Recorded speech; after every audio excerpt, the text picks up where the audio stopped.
Ladies and gentlemen, how are you? It is Monday night. Good to be back. I hope you're all doing well. I hope a reminder went out to everyone. Maybe it did, maybe it didn't, maybe it should have. I don't know, but the show was put up on time, so we'll see what happens. Good to see you, Marilyn. Good to see you, DJ. Hey, Sean. Good to see you. I don't know what's going on.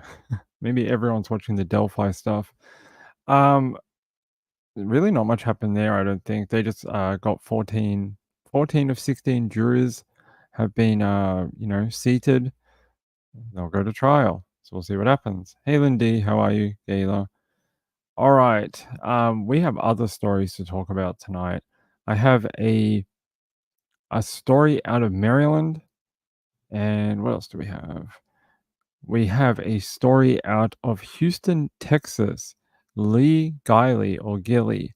We'll talk about that at some point as well. More information on Susan Simpson. They've changed their tact in the investigation, and I'm going to show you what's going on. And what else do we have? I was up really late last night, and an Amber Alert came through. And I was like, "Oh no, a little kid's gone missing." I woke up in the morning, they're like, "Oh no, it's all good. We figured it out. We found the kid. It's fine. Just false alarm. The kid is not missing. He just, I don't know, skipped school or something and triggered an Amber Alert." So that kid's having a bad day. He's like, "Why can't I just skip school like the rest of them without an Amber Alert being called?" So let's talk about Susan first. Let's do that. So apparently, we talked about how they were searching in Kendall County yesterday. Well, they're now in Southeast Bear County, and they're searching landfills. They're searching landfills for her. I'm going to show you that update. Here it is. This is a weird change in search strategy. Not what I would have not what I would have guessed this early on, but maybe they have some intel that is telling them to search landfill for her. I hope she's not in the landfill. Here we go.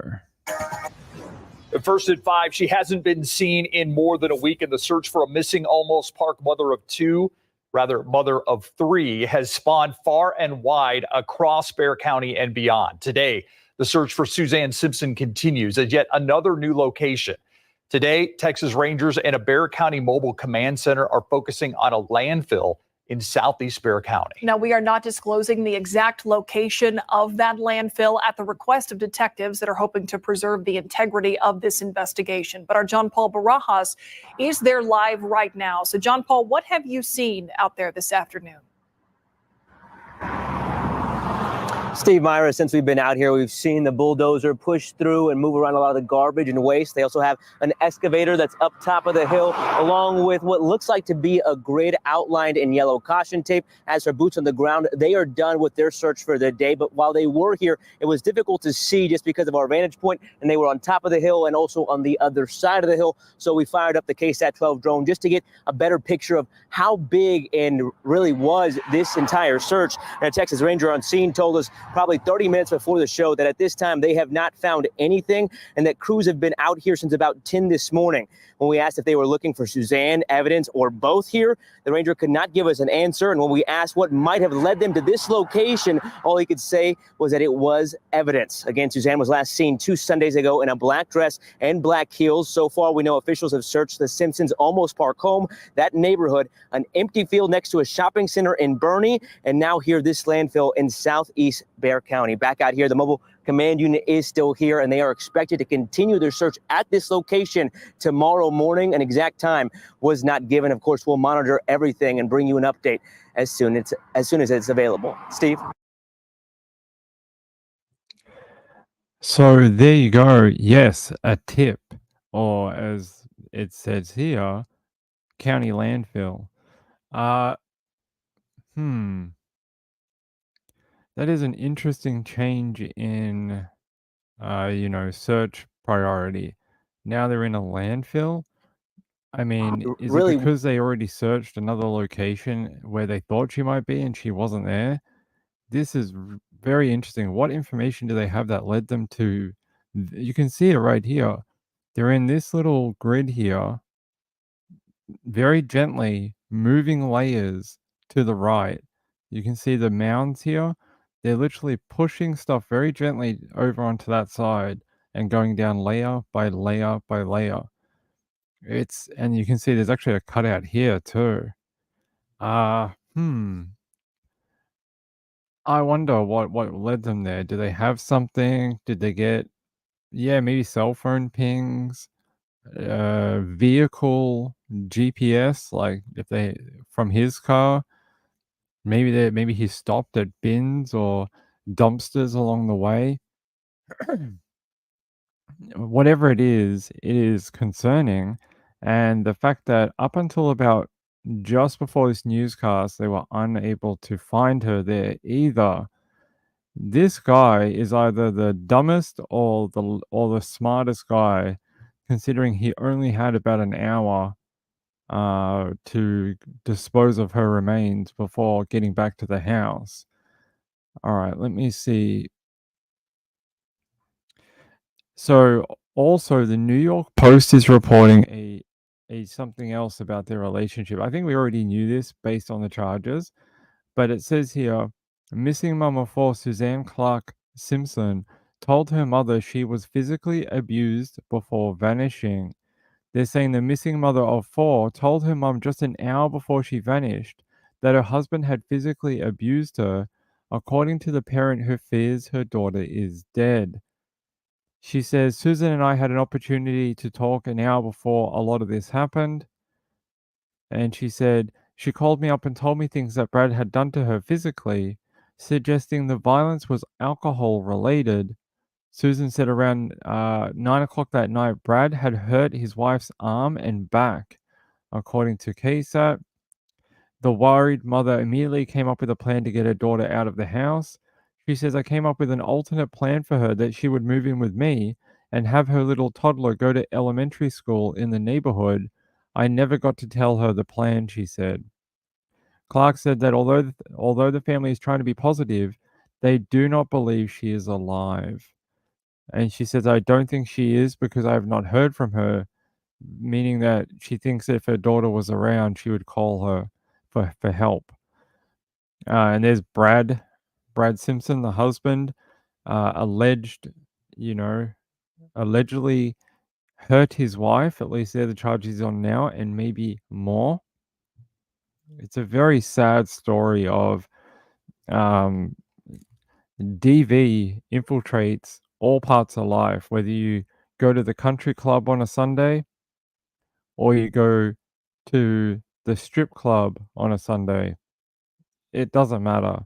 It infiltrates all parts of society. And I think this proves that these people were fairly well to do, hanging out at a private club on a Sunday night, the Argyle. And I don't know. The original statement that the neighbors told tells me a lot. The fact that the witness said the married couple walked into the woods together. This is when they got back from the Argyle. The neighbor went outside with a flashlight to investigate, but ran back inside after hearing 2 to 3 screams coming from the darkness. So the neighbor ran out there to try to find them. An hour later, Brad left the house in his pickup truck, returned between 2 to 3 hours later. Brad initially reported his wife missing on Monday, but has been uncooperative with law enforcement as the search for Suzanne continues. He is locked up in Bexar County Jail Friday on a $2 million bond. He's also got a hold from federal authorities that we've talked about before. There's his ugly mug. He looks like Sean Connery. Yeah, when Sean Connery almost died. Sure. No, he almost is smirking in that photo like, I got her. Like, uh, Jupiter's delight sort of thing. Moonlight View says creepy. It is a bit creepy. It is very creepy. That's the latest update that they're searching landfill. I find that very, very interesting. And I hope she's not there. I really hope she's not there. Here, so 2 hours ago from KSAT, I'll go to their Facebook page.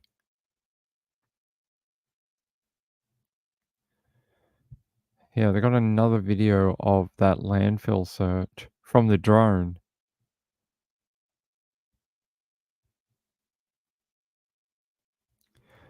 You see all the cop cars up the back. And they're down in this area.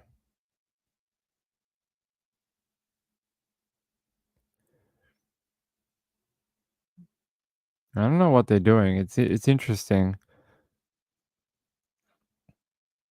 Definitely a helicopter or a plane flying overhead too. All right. So they've got a sort of thing marked out, and then some police tape in this particular square. So is that all the rubbish from Sunday or Monday, the day like from last week? Were they able to track that down from GPS on the trucks, which they've done in other cases? Very, very interesting that they chose that very specific area there. That would tell me that maybe they have GPS data from the rubbish truck or garbage truck, whatever you want to call it. Which, interestingly, uh, in the Canadian case, what is it? Kabisky or whatever his name is, Shabisky. Um, two of the bodies were able to one of the bodies, two of the bodies. Some of the bodies were able to be located because the garbage trucks had GPS. Another of his victims was unable to be located because that particular landfill does not employ GPS or rear-facing cameras on the garbage truck, and that was making their job a lot harder. They tried to nationalize the process in Canada, and they weren't able to, although they said they're looking into it for issues like this, apparently. So there you go, some rubbish-related news. I don't know. You start searching landfill, and that tells me that you've searched everywhere else that you think she could be. It's what they did in Sebastian too. They kind of searched for a couple of weeks in every direction they could think of, and then they went to the landfill. So that's what it tells me is maybe they've already checked just about everywhere they could think of uh, with the intel that they have, and then they went, oh, let's check the bin routes. But he had quite a distance, right? He had at least an hour in each direction. What if he crossed into a different county or like Kendall or whatever? Maybe they don't use the same company or private landfill. It could be that it's a completely different landfill she's in, if she is in one. Although this just looks very specific, and I saw from the way they did the way they plan to do the greenfield or whatever it is in Canada. This is the technique they use. So you find the area and then you scrape back layer by layer, and you keep going down on sort of like a slanted angle, and you keep doing that until you get to the quadrant that you're looking for. And that's sort of the way they do it. That way you can backfill it when you're done and make it easy on yourself instead of just digging a straight down hole. So they sort of they keep pulling layers off and getting down layer by layer until they get to the section they want to. So that matches what I've seen before too. Hey Glitter, how are you? Good to see you. Just dolls. Okay. All right, let's see if you guys have any comments on it. Oh, Thanksgiving in Canada. Happy Thanksgiving to the Canadians. The smartwatch? You think he would be smart enough not to dump her with any electronic devices because they'd just be able to find her. So That I don't know if he would do that. All right. That's literally all I have on Susan today, and I hope to have more hopefully soon. Hopefully they're getting closer to finding her. But I want to stay in Texas for a minute, and I want to take you to a different part in Houston, and I want to show you this. They say a Heights man charged with capital murder after he strangled his wife, according to court documents. They say a judge denied bond for the man accused of strangling his pregnant wife last week at their home in the Heights. His name is Lee Giley, or Gilly. 38 was charged with capital murder of his wife, Krista. The 38-year-old pregnant woman, mother of 2 children, was 9 weeks pregnant at the time of her death, according to court records. Police say Lee called 911 late last Monday night and reported that she had attempted self leaving the world by overdosing and said he was performing CPR on her. She was taken to hospital where she was pronounced dead. Doctors quickly noted that she had injuries on her body that were not consistent with that act of leaving the world voluntarily. Police say he told the couple police say he told them that the couple had been arguing, and when he went to bed 3 hours later, he found her unresponsive. According to court records, he admitted that she was not S-word or a user of illicit or licit pharmaceuticals. He was charged and booked into the Harris County Jail on Friday. He told the magistrate early Saturday morning, "I'd like a bond today." And the magistrate said, "I understand that. I am not setting a bond today." She told Lee he would have to wait until Monday for his hearing in front of the district court judge handling his case. On Monday, the district court judge also declined to set a bond for him. The district attorney's office has filed a motion requesting a hearing to keep him in jail until he is indicted. He will return to court on Thursday where his bond will be further discussed. A judge will decide whether he can contact the couple's other 2 children. He is listed as being the founder of a software consulting company, Docmo. They say Krista had her doctorate in physical therapy and worked at Memorial Hermann with cardiovascular and pulmonary patients. She also served as an adjunct professor at UTMB. She was set to speak at the American Physical Therapy Association conference in February. They say Krista's family issued a statement through a spokesperson.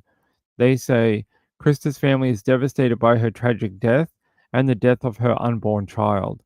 Krista was an amazing mother, full of love, and excited to welcome her 3rd child. They were taken from this world needlessly and way too early. Krista's family appreciates the outpouring from the community and hopes for justice for their daughter and their unborn grandchild. They are here to support Krista's children and to focus on the memory of their daughter. So let me play you the little video up here.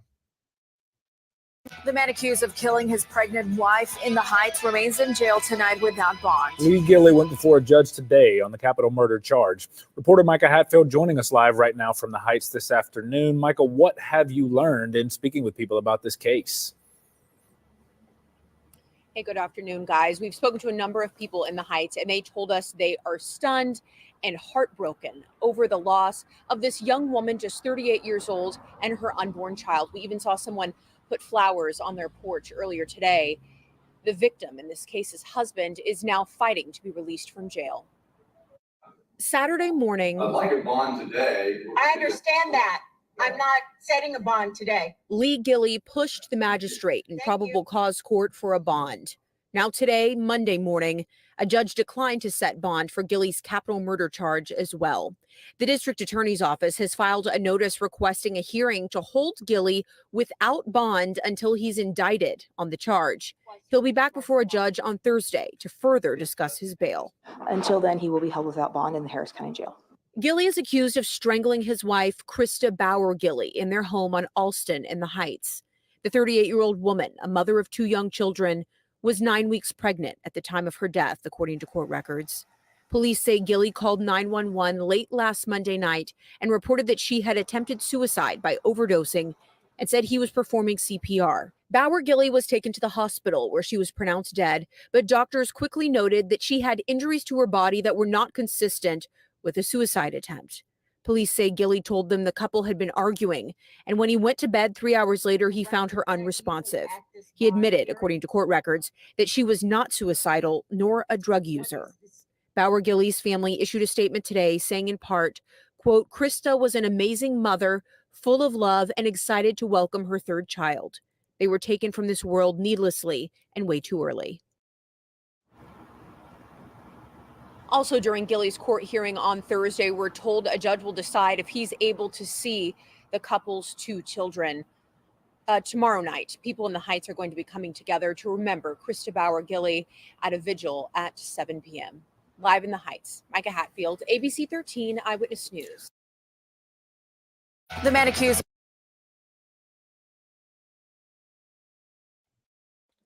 There you go. He does look a lot younger than her, right?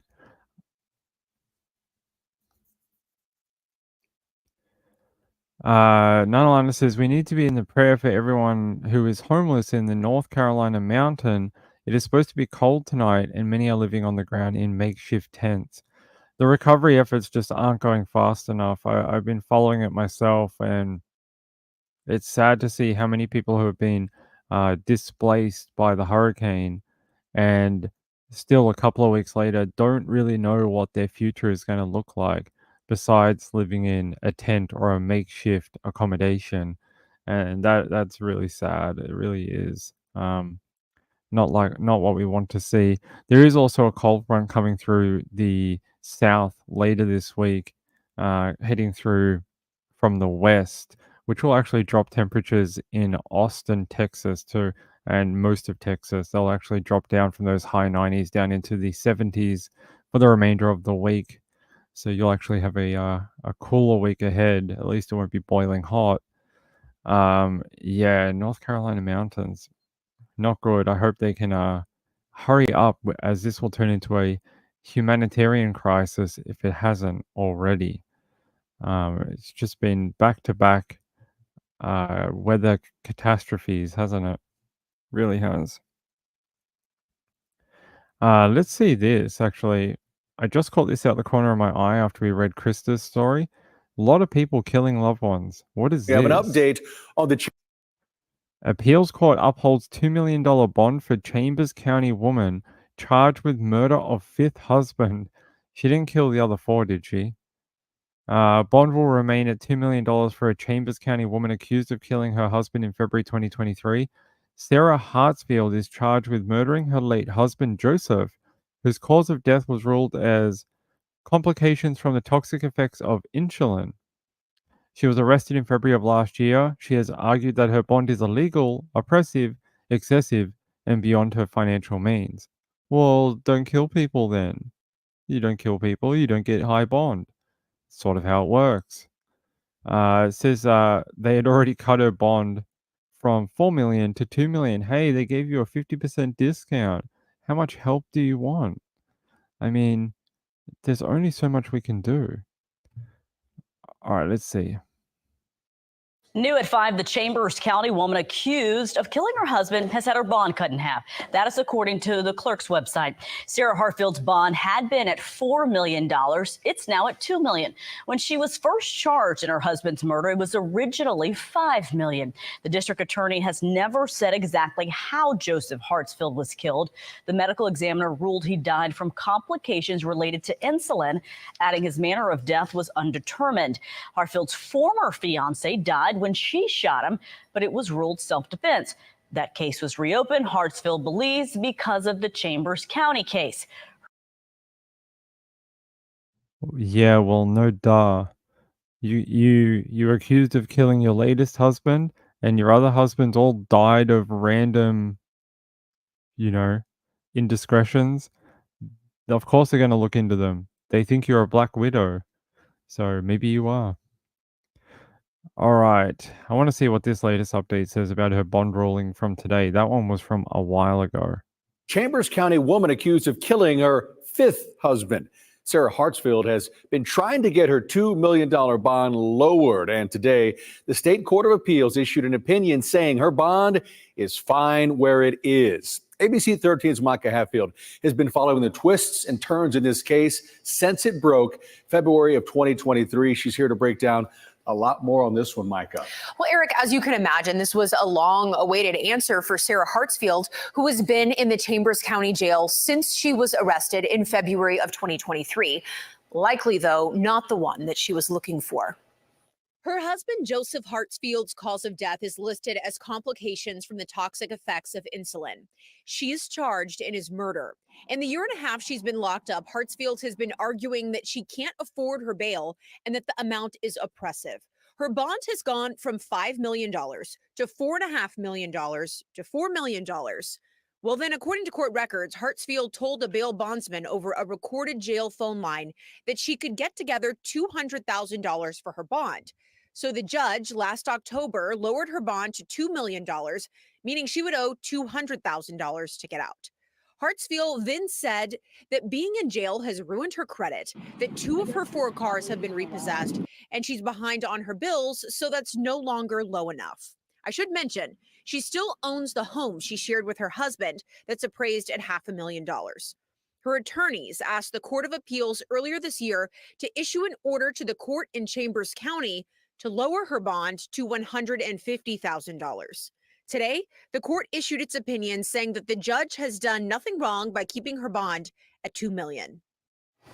Well, Hartsfield was set for trial in July, but she has since had 2 attorneys withdraw from her case for various reasons. She does still have a hired defense attorney on her team, though. She's due in court this Wednesday, but no trial date is set right now.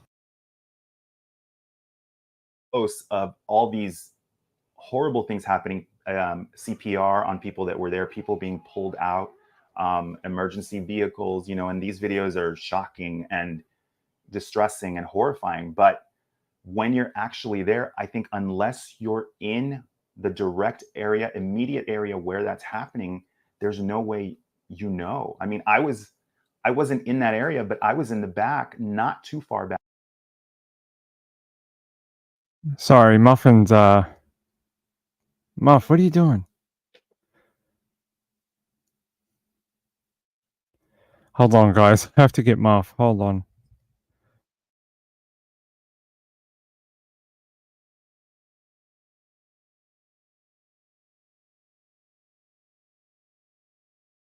All right, there we go. He's all right for now, I think. Yeah. So she reckons jail ruined her life and her As credit. fathers out there, we're I'd say murder tends to ruin your life. Just don't do murder. It's pretty simple. Don't do murder. Don't have many husbands randomly die through freaky means, and you'll be okay. You'll be fine.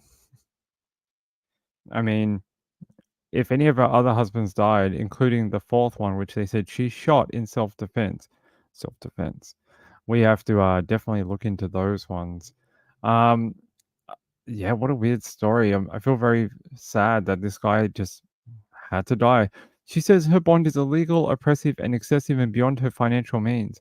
Well, so is murder. So there you go. There you go, lady. All right. Let's keep going. So I actually got a press release today from the Maryland State Police, and I want to show you this. I got a no, not this one. This is the Amber Alert. No, I got a different one. Where is it? Here. I got this news release from the Maryland State Police as well. They say state police make arrest in St. Mary's County death investigation on October 9th.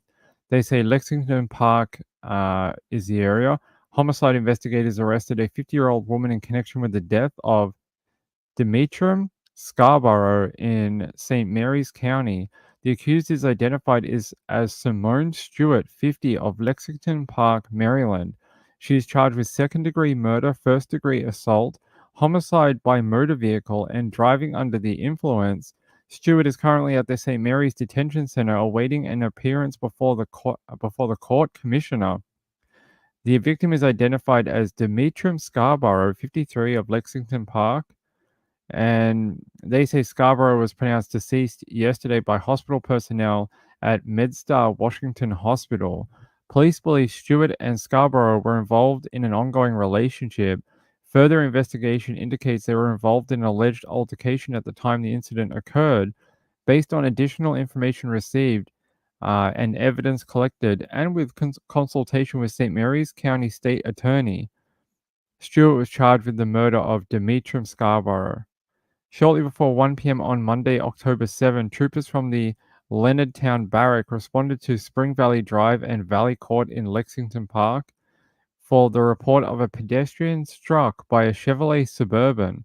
Upon arrival, troopers located the pedestrian, later identified as the victim, with apparent injuries. He was subsequently flown by Maryland State Police Aviation Command to MedStar Washington Hospital. The preliminary investigation indicates Stewart was the driver of a Chevrolet Suburban at the time of the incident. Investigators from the Maryland State Police Homicide Unit are leading the investigation.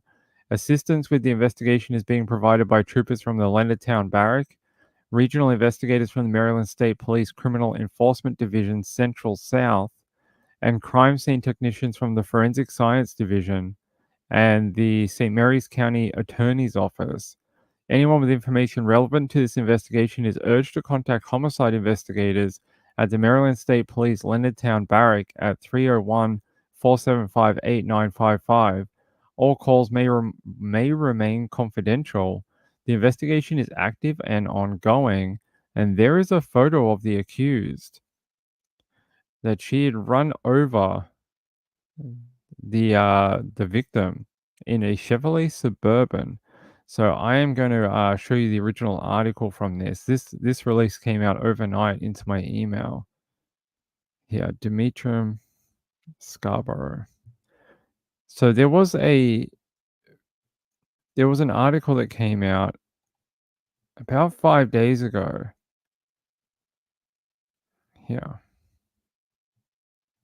They say Maryland woman arrested for hitting boyfriend with car and killing him. They say Simone Stewart, 50, of Lexington Park, was charged with second-degree murder, first-degree assault, and homicide by motor vehicle and driving under the influence. They say she's accused of running over and killing her boyfriend with an SUV. They say police believe Stewart and Scarborough were involved in an ongoing relationship. Further investigation reveals they were involved in an alleged altercation at the time of the incident. They say she's been held by police inside the St. Mary's Detention Center ahead of a future court appearance. So, yeah, very interesting. Oh, there we go. So, killing your boyfriend with an SUV at 50, sure. I mean, that's what we do every day. Montgomery County Police, they are warning about a new scam. It is happening to drivers at shopping centers. Shush. All right, there we go. Let me see if I can find anything else about Simone. Let's see. WUSA 9? No, that's the one we're on. Let's go to WMAR 2 or WAMA. They say here a possible crime of passion leaves one dead in Lexington Park. That's one way to describe it, I guess. They say a 50-year-old woman was arrested and charged with second-degree murder, homicide by vehicle, and first-degree assault. Yeah, we know that. They say that's it. But they released that big press release to my email earlier today and had a few more details and the photo. So these press releases are sometimes quite good because you get photos that you don't normally get. So, hey, by the way, I wanted to thank Robbie. I don't know if I did yesterday or not. Was I very mean to Robbie? I didn't mean to be. But Robbie sent in a donation yesterday, and I really appreciate it. It's very kind of you, and thank you. It was for yesterday's show. Rachel says that is very bad and a large SUV. Sounds like a pretty horrific death for her partner. Yeah, we tell people to divorce. That's right. All right, so that's that one. We're going through these. What time is it? Only 12:30? Wow, we've already flown through a bunch of stories. All right. All right, let's do the title one. Let's talk about the trial. Trial coming up next year, April 1st.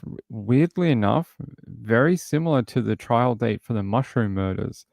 So, if I can find the article here. So this is Rachel Morins' suspected killer. So he's going to go to trial next year, April 1st. April Fool's Day. Hopefully no fools in this particular court. And I'm going to read you something here from Patch. They say Rachel Morin murder case has hearing bumped. Trial starts in April 2025. They're saying on Friday, a scheduled motions hearing in the case against Victor Antonio Martinez-Hernandez, the suspect charged in the R-word and murder of Bel Air mum of 5, Rachel Morin, was converted to a postponement hearing. Escorted by Hartford County Sheriff's deputies into the courthouse, he avoided eye contact with the family and prosecutors, and according to Randolph Rice, attorney for Morin's mother, Patty Morin, the postponement was not unexpected. We've been preparing the family for a lengthy legal process. The family is strong and taking this in their stride, knowing that justice will take some time. We remain committed to ensuring that Rachel's memory is honored and justice is served. They say Rachel was a mother of 5 whose body was found along the Ma and Pa Trail in Bel Air in August 2023. She frequently jogged the trail near where she was found R-worded and beaten to death. The suspect in Morin's case, Victor Antonio, is from El Salvador, and officials said he entered the United States as an undocumented immigrant. He's also been linked by DNA to a home invasion and SA in Southern California of a 9-year-old girl and her mother. They say Hartford County Sheriff Jeffrey Gala said at a news conference following the suspect's arrest in Oklahoma that Hernandez is also a suspect in a homicide of a young woman in El Salvador in July 2023, 1 month before Morin's death. So this guy is just killing people worldwide, apparently. That's what he's doing. Killing people worldwide.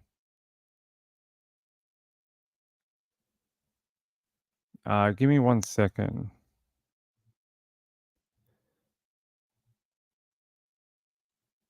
I just got to post something for someone. Hold on. All right, thanks. All right, so they're saying here all communication with the defendant during the hearing was conducted through a court-appointed interpreter. The defendant wore a headset to receive real-time translations of the proceedings in Spanish. During the hearing, which lasted less than an hour, the court addressed several matters, including a waiver of conflict by the defendant regarding his representation by Public Defender's Office, noting the officer's prior involvement with Rachel Morin's then boyfriend, Richard Tobin. But that's about it. They're saying here that the trial is so far away basically because there's a voluminous amount of evidence to review, including 1 terabyte of video evidence. Other evidence are digital, electronic, and chemical DNA. Their DNA expert has not been able to evaluate the reports and provide their conclusions as of yet. During the hearing, the defendant waived his right to a speedy trial under Maryland's Hicks rule, which requires that a trial occur within 180 days. By waiving his rights, the defendant agreed to allow the case to proceed beyond this timeframe, which would have expired on January 4, 2025. They say during questioning, those in attendance at the hearing learned that Martinez-Hernandez finished the 7th grade in El Salvador before moving to the US. He currently receives psychological care at the Hartford County Detention Center, where he meets with a psychologist, although he hasn't been prescribed medication at the present time. All meetings with him must be held at the detention center. The court granted the postponement, citing good cause for the defense need for additional time. New dates have been set for motion hearings on January 31st, 2025, then a pretrial conference on March 31st, 2025, and the trial is scheduled to begin the next day on April 1, 2025, lasting about 2 weeks until April 16, 2025. So there you go. We will go to trial for Rachel, but not until next year, not until April. Yeah, I think we all, with the amount of evidence and the cross county and cross state lines and even different countries, I think this was always going to be a little bit more complex and take some time. I don't think April next year is that bad. I think it's not so bad, but Stephen Stearns was set today for 2027. Why? Why? Why? Let's have a look.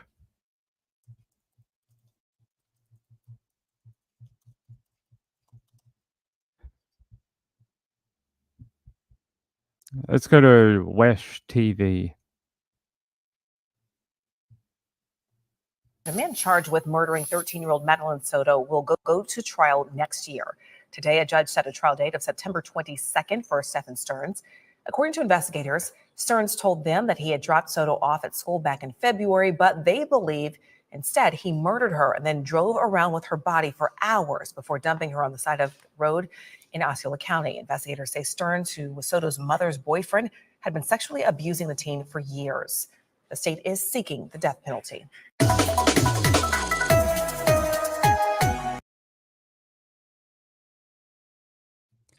2025, not 2027. That's not too bad. It's about the same time frame, about a year and a half, maybe a little bit over. Not too bad. Would have been nice if we went to trial at the end of winter, but that's okay. It's not too bad. We want him to have a very sturdy trial where he can't wiggle out of it. And very interesting that they are seeking the DP, not the fun type, the other one. The other one where people, after their sentence. Not the fun type where you have more than one person. They say here arrest made. Yeah, we all know that about Madeline. Yeah, let's have a look.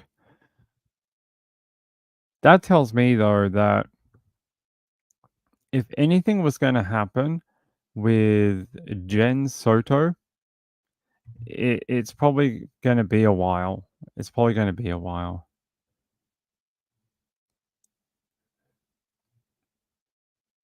Plunder was the one that reported this? Is that what it says?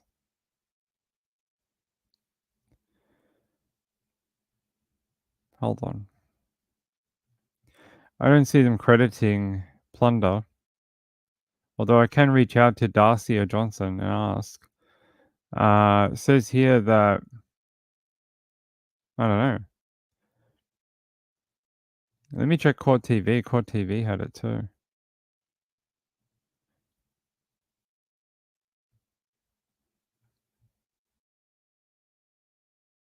I don't know. They don't credit her. They don't credit her. Earlier today? Yeah, these were all earlier today. I mean, these were all around the same time. I don't know. I wasn't up at that time, so I don't know who reported it first or no idea. Sorry. Maybe it was Plunder, maybe it wasn't. Maybe it sort of was, maybe it wasn't. Let's see. Is there really some YouTube channel that's like 5 hidden secrets Stephen Stern doesn't want you to know? Tune into our video. I'm never going to do that to you guys. Don't worry.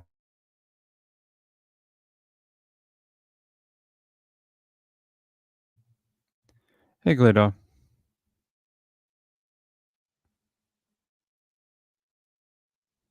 Okay. You know me and Eric are friends, right? I've known Eric for a long time. Eric's helped me out a bunch, so. But I didn't watch it today earlier on his channel. So, yeah. I mean, I don't do a lot on the Soto stuff, but he's given me a bunch of like I have a hard drive full of documents and stuff like that from him. Yeah. I just don't feel the need to name drop things like that.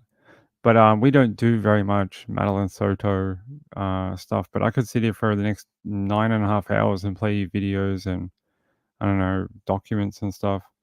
But I feel like there's so many people that are already doing it, and I don't want to go around in circles with people. I'd rather give you new information, like something that you haven't heard before. What do they play next week? Hide and seek, maybe. Say hi to Eric for me. All right. All right. Let's keep going. Yeah, like I've been asked before, but I don't see like I mean I could upload those full interviews for you tonight if you wanted, but I just don't see the point in it because everyone's watched them.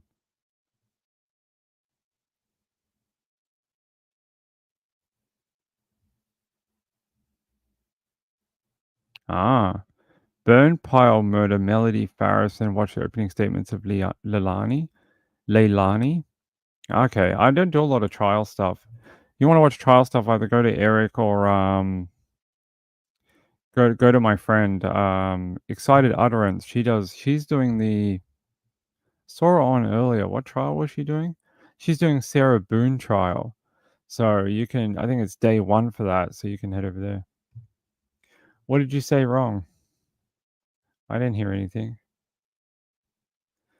All right, let's keep going. We got more cases to do.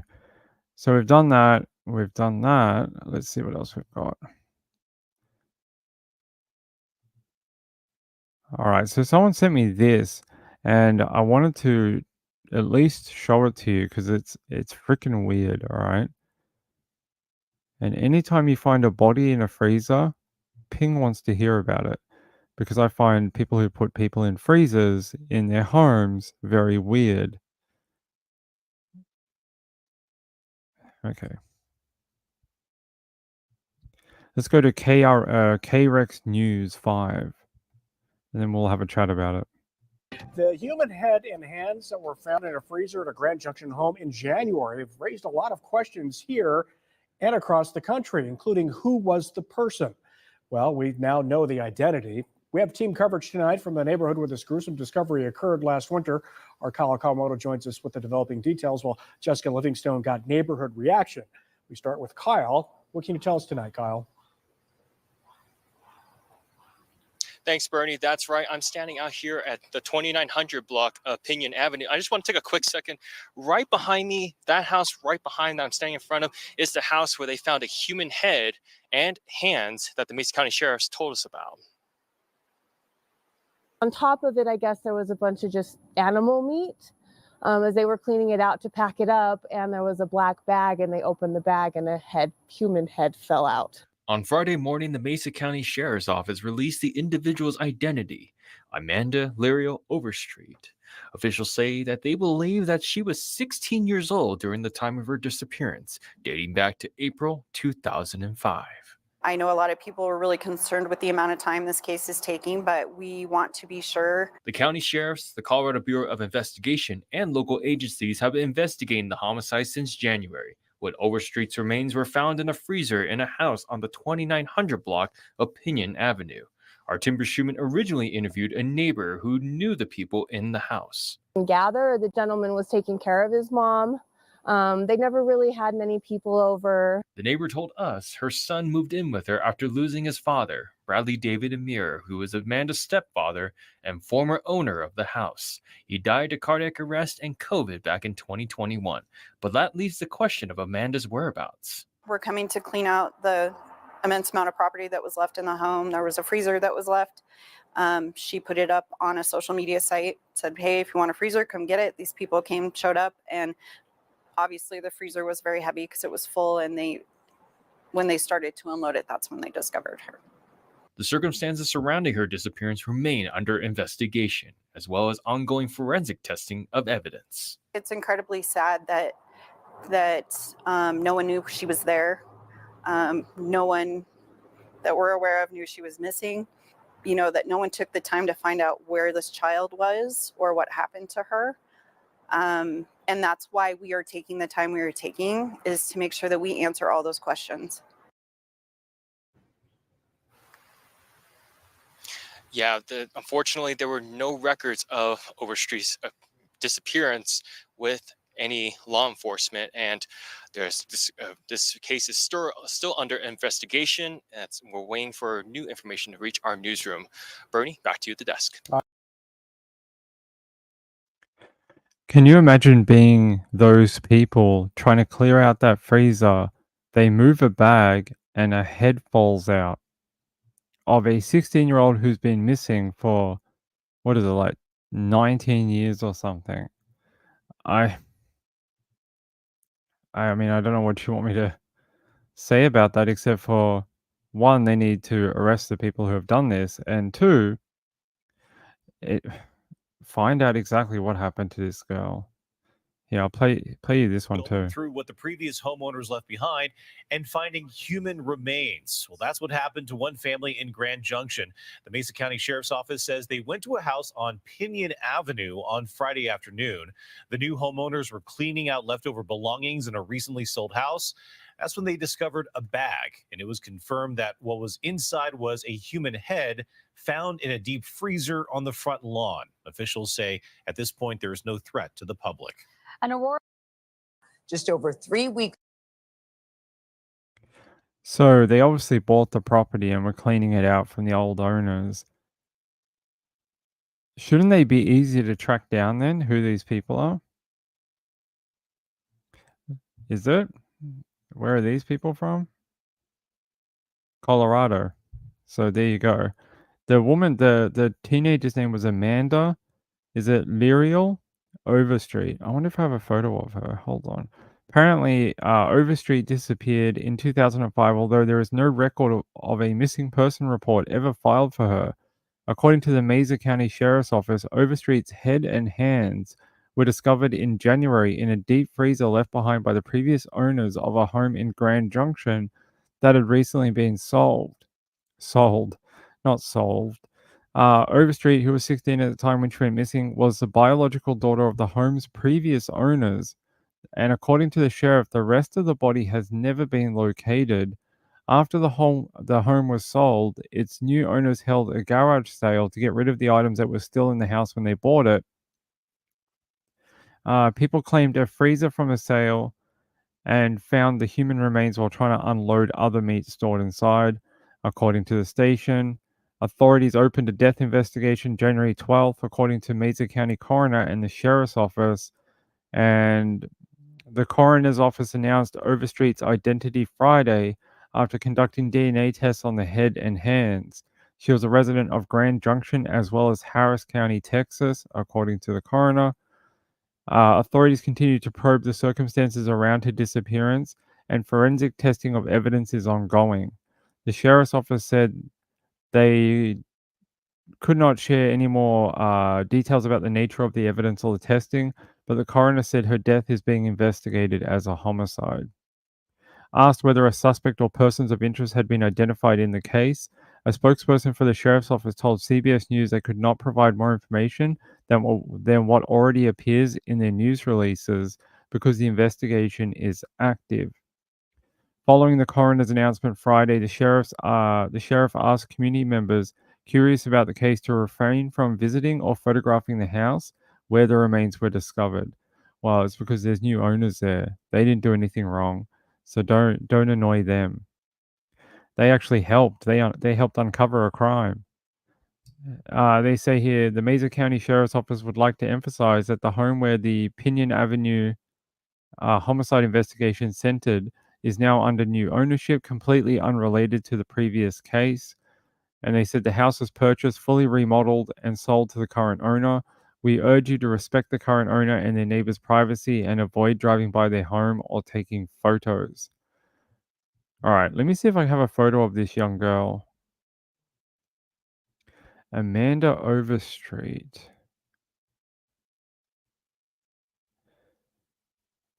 Let's see if we can find a like a photo of her.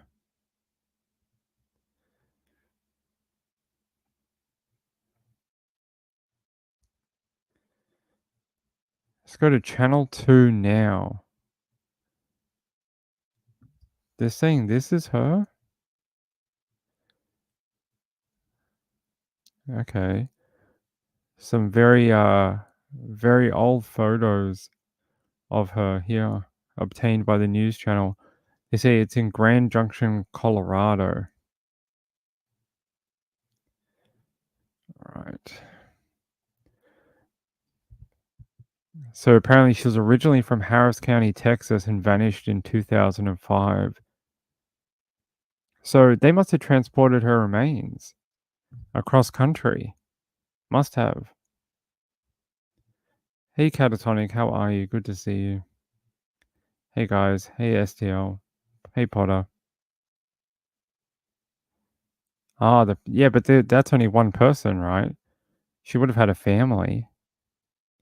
Like an uncle, a mom, a dad, a cousin. Like there must be more people involved, not just somebody died of COVID. Let's see. Otherwise, why would it be an ongoing investigation? All right, let me see if I can find out anything here. Let's go to The Guardian. It's nice that they found some photos of her.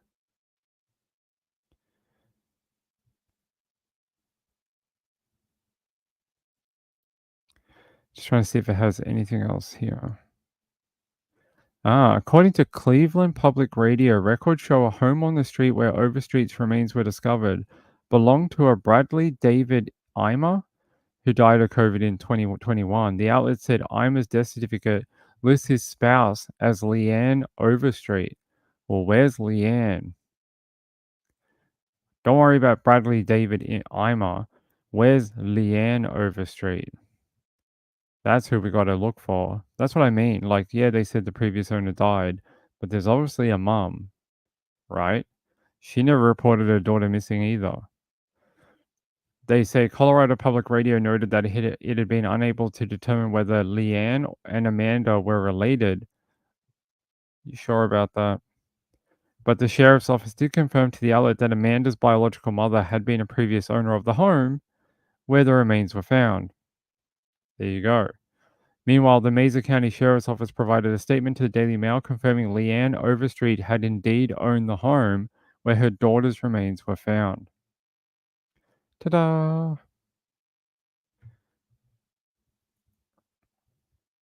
Interesting, Casper. Interesting. Yes, it did. They're saying it has been confirmed that it was the daughter. Here, this is the mum, I think. Here. Yeah, Leanne. This is the mum. That's probably taken pretty recently. And this is Amanda's stepfather, Bradley. There he is, 61, died of cardiac arrest at some point a couple of years ago. So did she know it was there? Did she just leave the property with all the stuff in it, knowing eventually it would catch up to her? Very interesting. Very interesting. Yeah, where is she? That's the next question. And how much does she know? Someone has some explaining to do for sure. Guys, give me 1 sec. I just want to grab the cat. Hold on.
All right, sorry, Muffin's getting into stuff he shouldn't be. Watching the football game? Who won?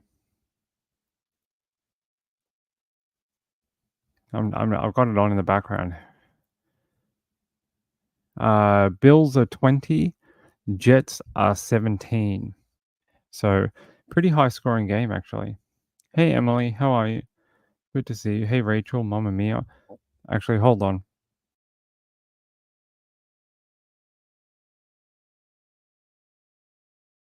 Sorry, Muffin's being a menace today. He wants to get into everything. He's like right under the computer here, and I'm worried he's going to knock out the power, like the power board. He's like right at my feet.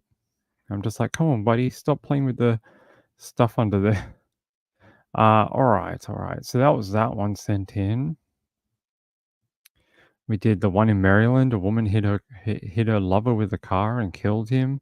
How very strange. We did Rachel's one. That's good.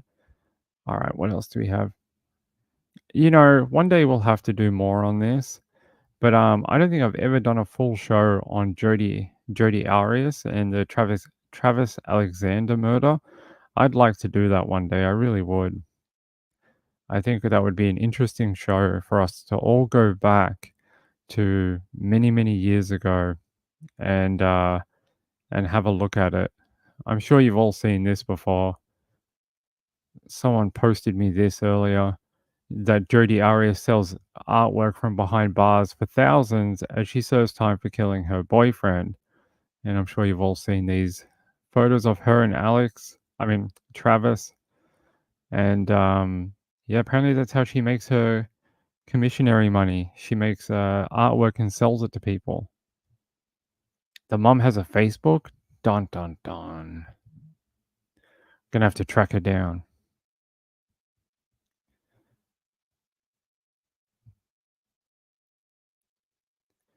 A mouse rolled in catnip. Yeah, we have catnip. We have a catnip spray that we use. Makes them really high and really weird. We sprayed on one of these. We got all these mouses when we order the cat food. They always give us these little fabric mouses, and we spray the mouse with catnip, and the cats just go crazy. They're all like rolling on the floor. They look like they've had way too much oxycodone, and they're just like rolling around with their eyes in the back of their head. They're crazy.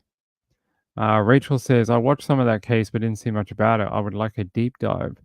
We could do a deep dive. I was around for the trial when Jodi went to trial. And I followed her all through the trial. Brutal. One of the most brutal trials I can ever remember.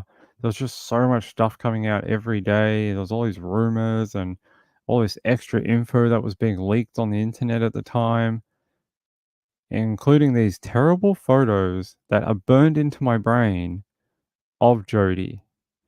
I ain't ever going to share them, but they are bad. Someone put googly eyes onto her lady parts. Someone put googly eyes, and to this day, I can still see those googly eyes. They haunt my brain. I never looked at lady parts again without somehow getting flashbacks like I'm from Nam. Diane says she's been selling her art since she first went to prison. She also won a what was it? Like a pageant or something, or like a singing contest. Yeah, googly eyes. I mean, I can't show it to you. We're on YouTube.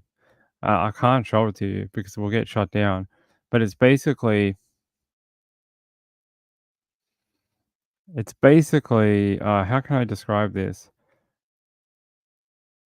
It's a woman. It's Jodi with no pants on, with her legs open.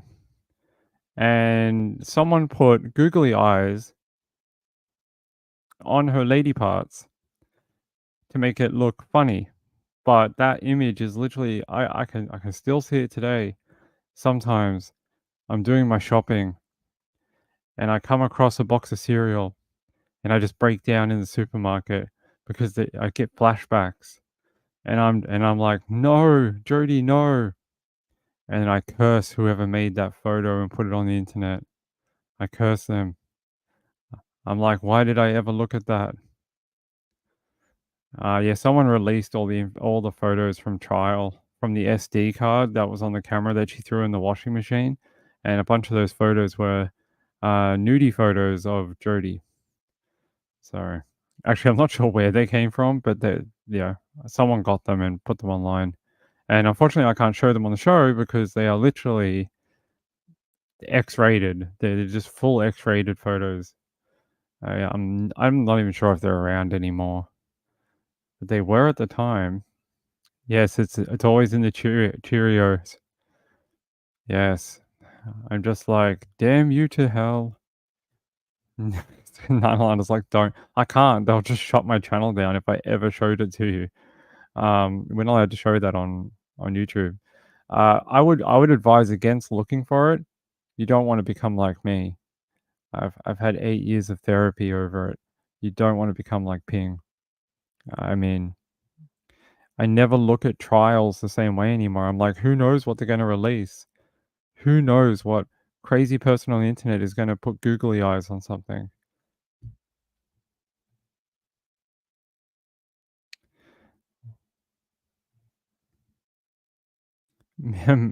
Miawana? That's pretty funny. I like that name. A little from column A and a little from column B. But I wouldn't go searching for them unless you really, really want to damage yourself and leave them in the past. Oh, that's interesting. She's got a photo of the Toxic Avenger. Thank you, Glitter. A photo of the Toxic Avenger? Why?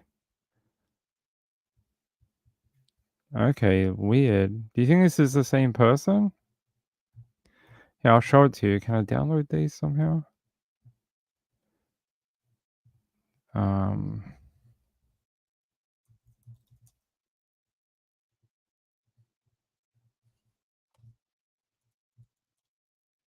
all right, let's see if I can upload these. So Glitter, I'm pretty sure it is Glitter. I don't want to use your real name. But she sent me this saying that Lee Overstreet Ima, which is the stepfather's last name, has an account on Facebook. Thanks for sending that, by the way. Kathy Lynch says I'm late. Thank God you weren't here about 5 minutes ago. But yeah, apparently she does have a Facebook still. It's not going to be hard to track down. They'll find her if she's got anything to do with her daughter's ending up in a freezer in her own home. They will find out. I'm sure they will figure it out. Because yeah, interesting, very interesting, Glitter. Hopefully they're already trying to pull her in for an interview. She has a lot of explaining to do about where her daughter disappeared to. Hold on.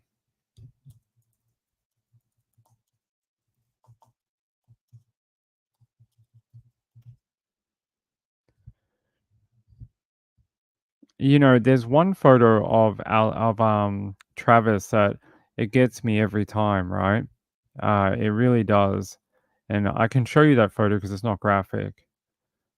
But it's this photo. This is only it's cropped.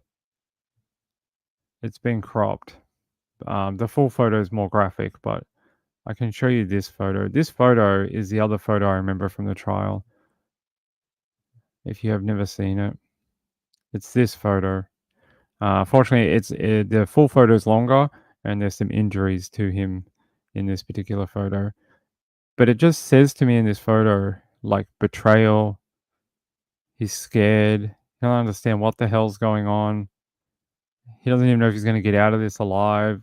You can just see all the emotion in his eyes in this particular photo. You really can.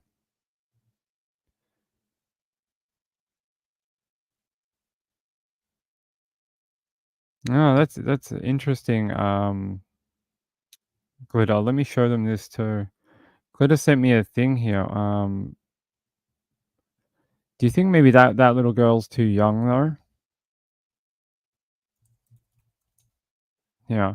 So Glitter found a photo from that same Facebook.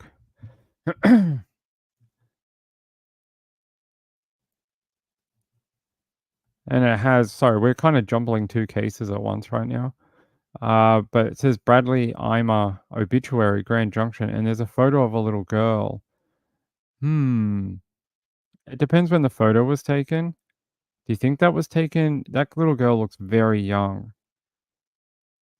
Do you think if she was 16, this photo would have to have been taken in, she went missing in 2005, she was 16. She's born like what, 1988? Something like that, 1988, she would have had to have her birthday. Does that photo look like it was taken in the mid 1990s, like 1995, 1993, something like that? It looks sort of too new to me. Maybe that's a grandchild or something like that. Because it doesn't look very poor quality. It looks like a digital photo. It doesn't look like a photo from the 90s, but hey, what do I know?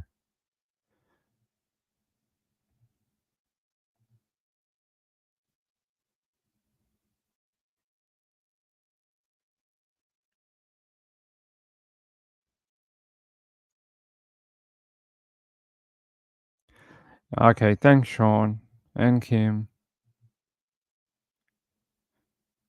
All right.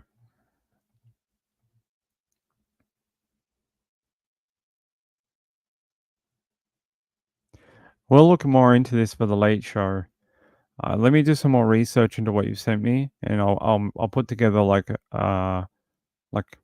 more of a concise look at it for the late show tonight. But I appreciate the links from Sean and Glitter. But yeah, bloody Jody Arias. Kathy says Jody was cray cray. Look, I don't think she was treated well either. Some of the things that came out at trial, Travis wasn't very nice to her at times, but again, she committed the ultimate crime of killing him in a very heinous and cruel way with a very slow, deteriorating death over a long period of time. But he also wasn't very nice to her at times too. He was very mean to her. So I mean, I'm not white knighting Travis either, but he did have a horrific crime committed against him from her. But yes, she was crazy too. No, she was treated like a sex doll.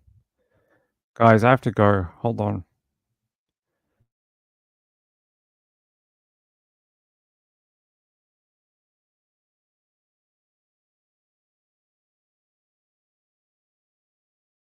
One minute. The internet guy is here. Hold on.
Just pay the bill. No, it's my neighbor. I don't know if you can hear them. They're doing some sort of work. Oh, hold on, guys. I'll get back. Oh. Sorry, my neighbors are always wanting help. And I was like, yeah, I can help you, I guess. Can you hear it? Glitter says, didn't Amanda Knox sing a song? Yeah, I think so.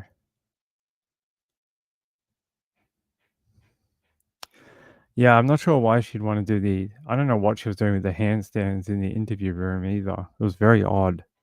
Very strange. Sorry, I thought it was my internet guy from the NBN, but it wasn't. It was my neighbor. We're waiting for someone to test our line because our upload's been very slow. We've been getting very slow up speeds. All right, I think we're gonna wind up a little early. I want to go help him a bit more. So you tell the courts. You tell the courts all about that. All right. I'm gonna wind up a little bit early so I can go help him with this. He's hammering the privacy screens on the fences. I want to go give him a hand. So I'm gonna go do that, and I'll be back for the late show. Okay, at midnight. Hopefully, we'll be done with the hammering by then.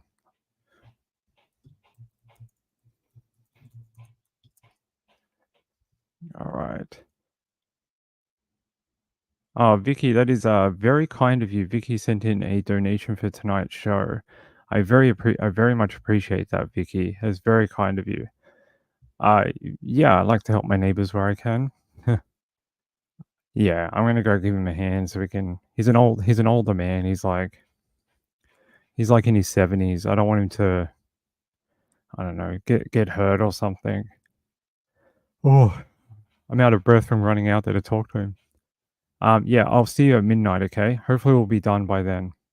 All right. Have fun with Trish. She'll be on in about 10 minutes, 14 minutes. Okay. Sorry to leave you a little early tonight. But yeah, give me an hour and a half. I'll be back. All right. Bye. Bye. Thank you, everyone. Thank you for the donations. I appreciate it. Come back for the late show. Bye.